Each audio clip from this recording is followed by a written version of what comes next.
இந்த எபிசோட நாம இயக்குனர் சுபாஷ் கே ராஜ் இயக்கத்தில் வெளிவந்திருக்கிற பிளாஸ்ட் படத்தை பற்றி தான் பார்க்க போகிறோம். இந்த படத்தோட கதையை பற்றி பார்த்தோம்னா, கராத்தே மாஸ்டரான அர்ஜுன் சின்ன வயது முதலே தனது மகள் பிரீத்தி முகுந்தனுக்கு கராத்தே பயிற்சி அளிப்பதோடு எங்கு தப்பு நடந்தாலும் தட்டி கேட்க வேண்டும் என்று சொல்லி வளர்க்கிறார். பிரீத்தி முகுந்தனும் அப்படியே ஆக்ரோஷமாக வளர்றாங்க. அவருக்கு அறிவுரை சொல்லியே ஓய்ந்து போகிறாங்க தாய் அபிராமி. இந்த நேரத்தில் அவரது தங்க சங்கிலியை திருடன் ஒருவன் பறிக்க முயற்சிக்க வழக்கம் போல தனது அதிரடியை காட்டி பிடித்து போலீஸில் ஒப்படைக்கிறாங்க பிரீத்தி.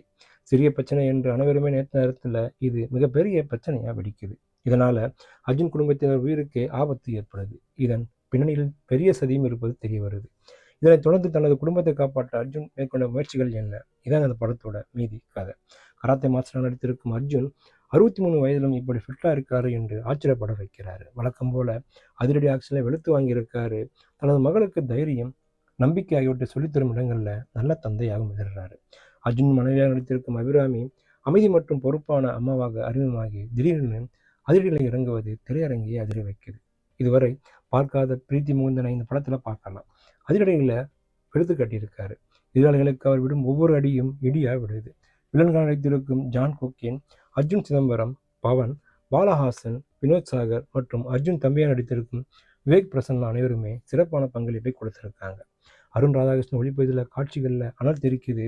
ரவி பஸ்ரூட் இசை பலம் சேர்த்திருக்குன்னு சொல்லலாம். வேக்கு வேக்கும் ஆக்ஷன் காட்சிகள் படத்திற்கு பலம். லாஜிக் மீறல்கள் அங்கங்கே எட்டி பார்க்குது. சிறிய குறைகள் இருந்தாலும் பெண்கள் தைரியமாக இருக்க வேண்டும் என்ற ஒற்றை கருத்தை வலுவாக சொல்லி கவனம் வைத்திருக்கார் இயக்குனர்.